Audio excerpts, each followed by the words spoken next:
Hello friend, मेरा नाम है सहबाज। आप देख रहे हैं स्मार्ट एयर कूल सिस्टम। तो फ्रेंड, आज के वीडियो में हम लोग जानेंगे कि एक एसी जो होता है, जो एयर कंडीशनिंग होता है, चाहे स्प्लिट एसी हो, चाहे विंडो एसी हो, चाहे सेंट्रलाइज एसी हो, चाहे कमर्शियल हो, चाहे डोमेस्टिक हो, जो भी एसी हो, वो वर्क कैसे करता है रेफ्रिजरेंट सिस्टम वाला।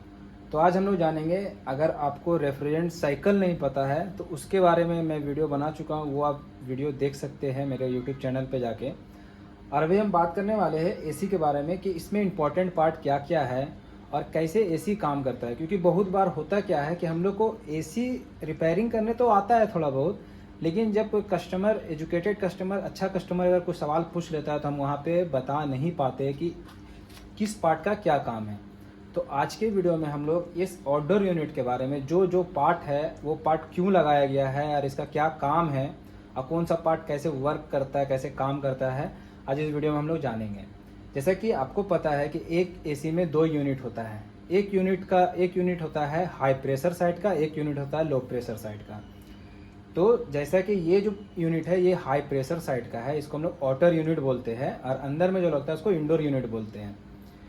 तो दोनों में आपको पता चल गया कि कौन सा हाई प्रेशर साइड है और कौन सा लो प्रेशर साइड है, कौन सा हाई प्रेशर यूनिट है, कौन सा लो प्रेशर यूनिट है। ये हो गया। अब बात करते हैं कि एक विंडो एसी आता है। विंडो एसी में आपको सब एक साथ दिखता है, पर उसमें भी आप देखे होंगे कि एक यूनिट जो घर के बाहर टांगा हुआ होता है, मतलब विंडो एसी अगर वॉल पे लगाते हैं तो एक बाहर से लटका हुआ होता है, वो उसका आउटडोर यूनिट हो गया। और जो अंदर रूम के होता है वो इंडोर यूनिट हो गया। बस फर्क इतना है कि उसको एक ही बॉडी, मतलब एक ही बॉडी पे बनाया गया है, इसीलिए वो विंडो एसी आपको दिखता होगा साथ में। तो अब हम लोग बात करते हैं कि इसमें इम्पोर्टेंट पार्ट क्या है और कैसे कैसे इम्पोर्टेंट पार्ट जो वह काम कैसे करता है। देखिए, हम लोग का रेफ्रिजरेशन साइकिल में सबसे इम्पोर्टेंट पार्ट जो है वो है चार इम्पोर्टेंट पार्ट होता है। चारों का नाम आपको जानना जरूरी है और चारों का काम भी जानना जरूरी है। क्योंकि हम लोग को पता है कि एसी में कंप्रेसर लगता है, पर क्यों लगता है पता नहीं। कंडेंसर लगता है, कंडेंसर क्यों लगता है पता नहीं।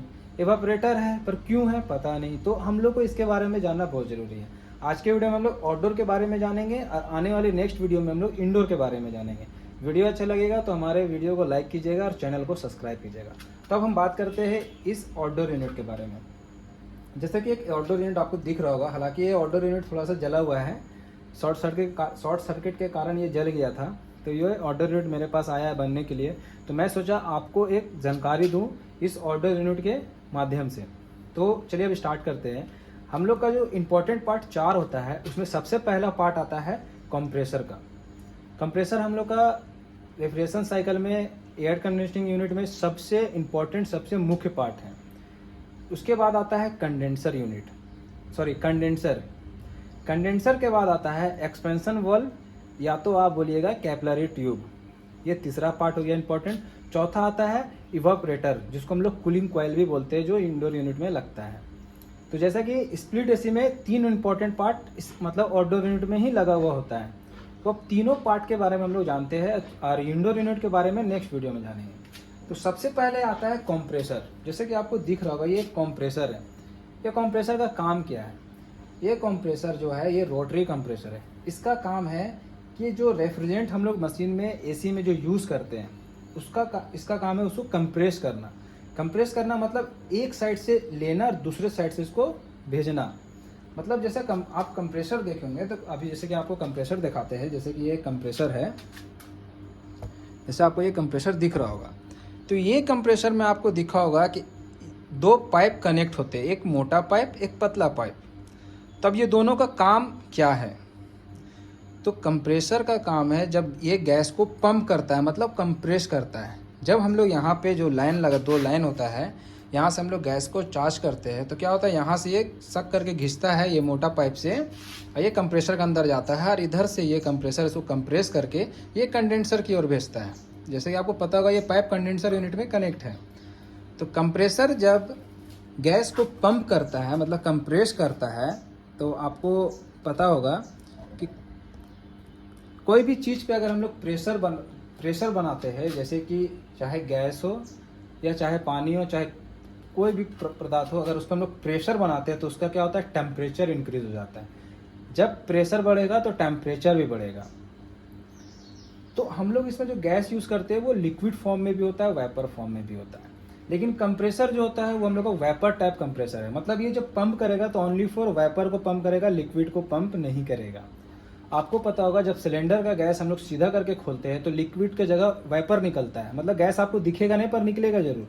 लेकिन जब सिलेंडर को पलटी करेंगे तो लिक्विड निकलेगा, व्हाइट व्हाइट कलर का आपको दिखेगा, उसे हम लोग बोलते हैं लिक्विड रेफ्रिजरेंट। और जब पलटते हैं तो वेपर रेफ्रिजरेंट हो जाता है। तो जब यहाँ से हम लोग का कंप्रेसर गैस को पंप करता है तो वो क्या हो जाता है, वेपर।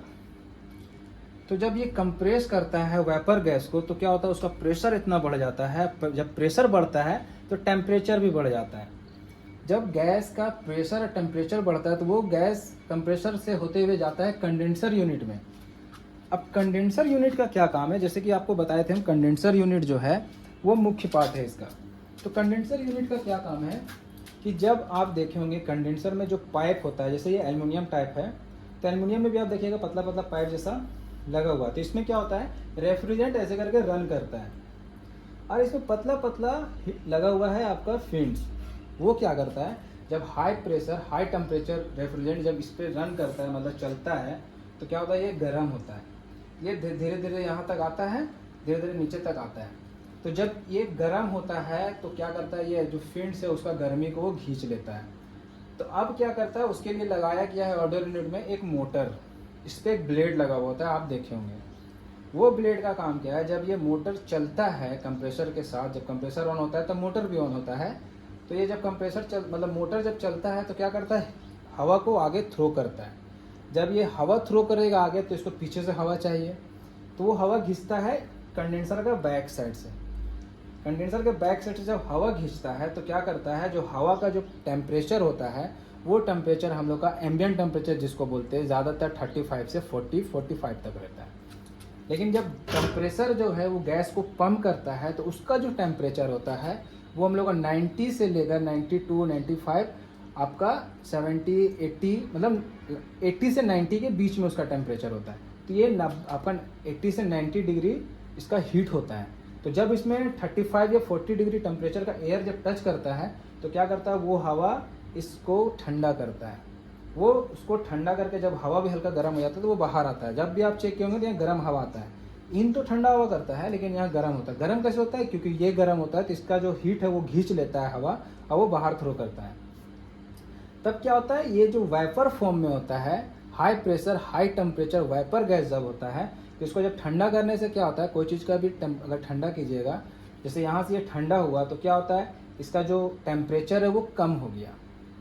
प्रेशर वही है लेकिन टेम्परेचर कम हो गया।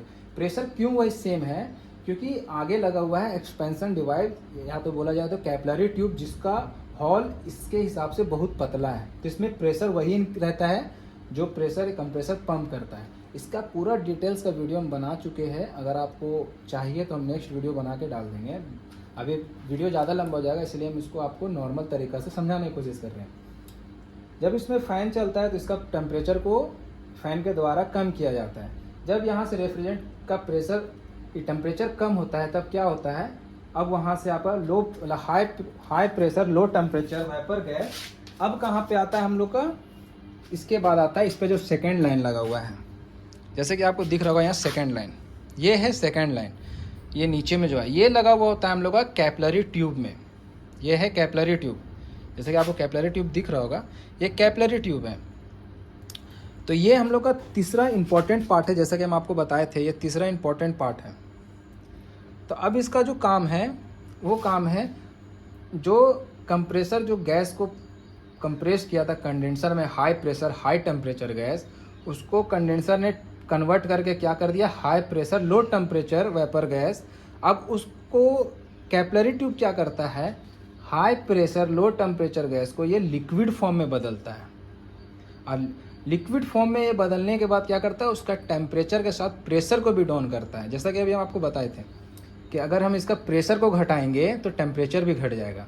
तो जब कैपिलरी ट्यूब से हो के या एक्सपेंशन डिवाइस से हो के जब रेफ्रिजरेंट जब आपका रिटर्न आता है तो यहाँ पे क्या हो जाता है, low pressure low temperature liquid gas.